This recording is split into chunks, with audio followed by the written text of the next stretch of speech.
So the big news out of Hawaii this week is the proposed merger of Alaska Airlines with Hawaiian Airlines for roughly $2 billion. And as a local born and raised in Hawaii, I want to share my thoughts on this, besides just, what about my Hawaiian miles? And hey, I still get Pulani Gold status.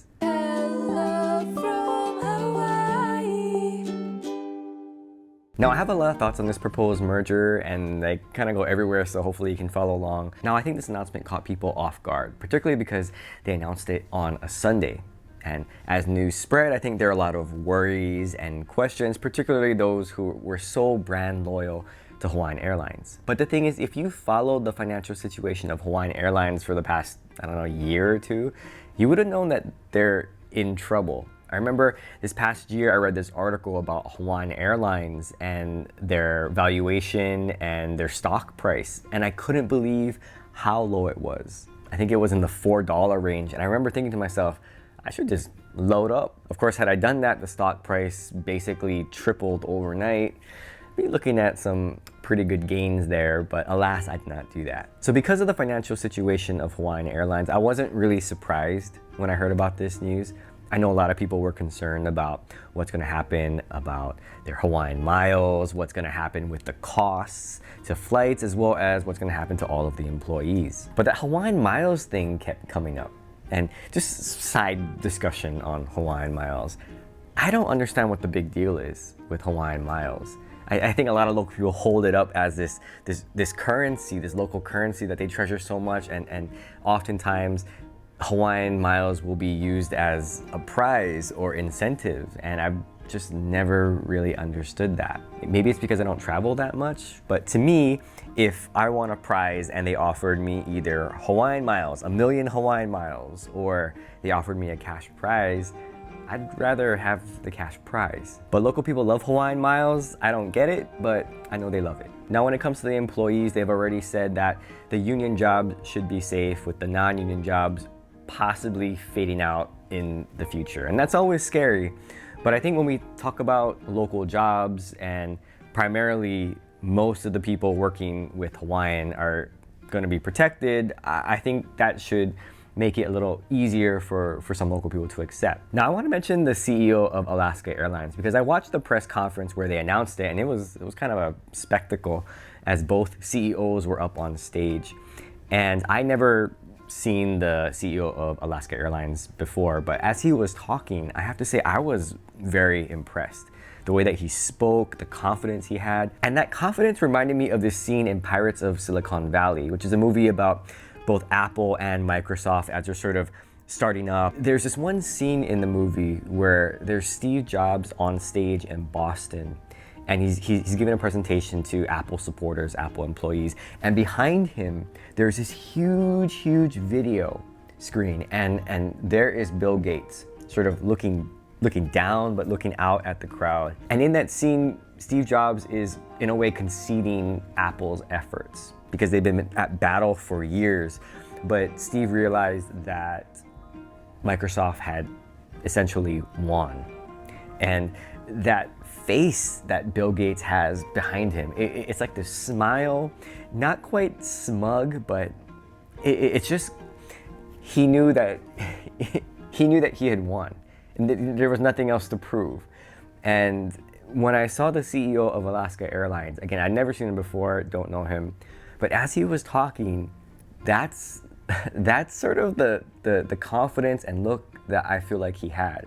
Again, in several other interviews as well, as he's talking about this acquisition, it was that type of confidence that I'm like, I wonder what's now in store for Hawaiian Airlines with that leadership behind it. Now, obviously, price is a big concern for customers of Hawaiian Airlines, and I think that's a point that a lot of local people who use Hawaiian a lot, they're worried right now. Oh, maybe the prices will go up and they can't control it. But there's actually this article from the opposite perspective. They interviewed people who were in Washington State, where Alaska Airlines is headquartered, and they asked them what they thought of the acquisition. Because oftentimes I think, we think about when an acquisition happens, the company being acquired, there's a lot of fear surrounding that company, but not necessarily the company that is doing the acquiring.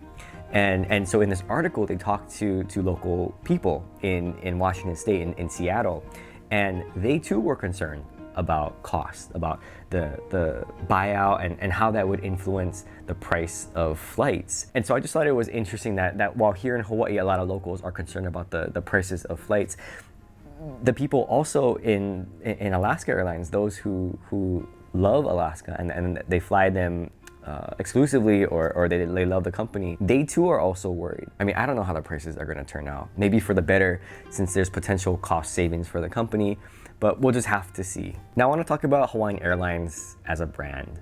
I know that a lot of locals think of Hawaiian Airlines as our airlines, and they're very loyal to Hawaiian Airlines, not just with Hawaiian Miles, but with the Pualani Gold status. Super loyal, they love Hawaiian. That's pretty much the only airlines that they will look at. Completely understand that. So my opinion of Hawaiian Airlines may not represent what a lot of locals may feel. I've never really been a big fan of Hawaiian Airlines. I know people are like, oh my gosh, are you serious? And when I say that, I'm not saying that I don't like the employees of Hawaiian Airlines, because I think a lot of people may take it personally if you say you don't like a certain brand, or how can you not like Hawaiian? What about all the people that work there? I'm not talking about the people. I'm talking about the brand itself, the overall customer experience, those types of things. I'm not necessarily a fan of them. And when I think of Hawaii's airlines, by the way, I think of Aloha Airlines, which is now gone out of business all these years. To me, that was Hawaii's airlines. And I get it, it's just business, right? They went out of business and Hawaiian could now step in and they pretty much controlled all of the inter-island travel for a very long time. Again, this isn't against any of the local employees who are wonderful people. It's just the brand I'm not a fan of, as well as the customer service experience. And I think if you look at some of the comments online, as well as with some of the news articles, you'll see that people aren't necessarily happy with their overall flying experience. And I think it's because for the longest time, Hawaiian Airlines was the only show in town. Once Aloha Airlines was gone, it was pretty much just Hawaiian Airlines. And I think when any company or any business has that much of a market share, basically 100% of a market share, I think there tends to be this pullback on customer satisfaction and trying to improve the customer experience, innovation, things like that, and moving resources away towards other things, maybe things like marketing or things that, you know, in the short term can become a lot more profitable. And again, in a business sense, that probably makes much more sense. Rather than improve website usability or the app or hiring personnel in certain areas, if you throw the money at overall profits, then there's less innovation and less attention to customer service. And this is why I really liked when Southwest came to Hawaii. I know a lot of locals were worried. They're like, oh no, Hawaiian Airlines is gonna get competition now. But I think that's actually a good thing. When Southwest came here, now they're also flying inter-island, and it's competition for Hawaiian Airlines. And they had to step up, right? Because now somebody else could offer similar or lower prices. And at that point, you can't just win the price war. It has to be customer experience. Again, Hawaiian Airlines has a stranglehold on Hawaiian miles, right? You can trade 10,000 Hawaiian miles for, I don't know, a hello from Hawaii dollar. I don't know. It just, the way that I view that type of stuff, it's sort of like play money. But I think if you take out the Hawaiian miles and you just go based on customer experience, I think that, you know, Hawaiian doesn't have as strong a hold based on what they actually offer than they may think. Now, all of this to say, I think some people were initially worried that if Alaska buys Hawaiian, then Hawaiian's gonna be gone. The brand will be wiped out. And they've already stated that the two brands will remain separate. There will be Hawaiian Airlines and Alaska Airlines, which I think is a really great thing. But what I'm really hoping with this acquisition, this merger, is that some of that culture from Alaska Airlines, when it comes to customer service, innovation, it will sort of permeate and enter the culture of Hawaiian Airlines. I mean, Hawaiian Airlines can still remain its distinct brand with, you know, local crew and, you know, the lady, the icon on the plane. All that is fine. but I think just a push towards improving the customer experience, to keep on going and not just say, good enough. You know, I think that's what I'm looking forward to the most, to see if there's any change with Hawaiian Airlines now that they're a part of this bigger culture. Because let me just share the last time that I flew Hawaiian Airlines. It was, I don't know, several years ago at this point, and I flew from Honolulu to Japan. And let me just say that after that experience, I told myself, never again Hawaiian Airlines. Again, this is not towards the people, I'm just saying never again with that flying experience. I remember when we checked in Honolulu, we had to stand in line for the TSA with everybody else who was flying Hawaiian. Because if you know the airport here, it's Terminal 1 is like basically Hawaiian, and then Terminal 2 is everybody else. And we were flying international though.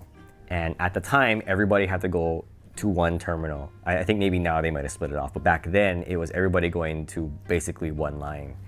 And so we were in line with guys going to Kauai, Big Island, Maui, mainland, but the line was so long. I just didn't understand how come we couldn't go with the other international, like how come they couldn't just break us off, because this is a certain type of visitor, a certain type of flyer, but we're going to Japan. And imagine if you're a Japanese tourist, you're gonna be stuck in this super long line with all these guys going to other places. You just wanna get home. So we had to wait in this long line, and it wrapped around the pillar outside on the sidewalk. It wrapped around the pillar, and I was just thinking like, oh, come on, they gotta do something about this line. And then on the way back, trying to get back home from Japan to Hawaii, we get to Narita Airport and we're ready to check in with Hawaiian, but nobody is at the counter. It's like they're not even open yet. And we're like, oh, okay, that's kind of weird because everybody else is open. So we're like, okay, let's go eat dinner. So we went upstairs, we had dinner, and then we came back. And of course, at that point, now the line is super long, mostly local people, but it's super long. And I was like, oh no, not again. And I didn't understand how come we couldn't check in earlier. And I get it, you know, maybe availability and just staffing issues, but at the time I was like, oh man, I just want to go stand in line and check in. And that's why for any flights to Japan, I always recommend JAL. It's Japan Airlines, hands down, the best flying experience that I've ever had. I made a video about our experience with JAL last year, and it was absolutely amazing. They treated us so good, you know, and we're flying with 2 kids, and the flight attendants were amazing.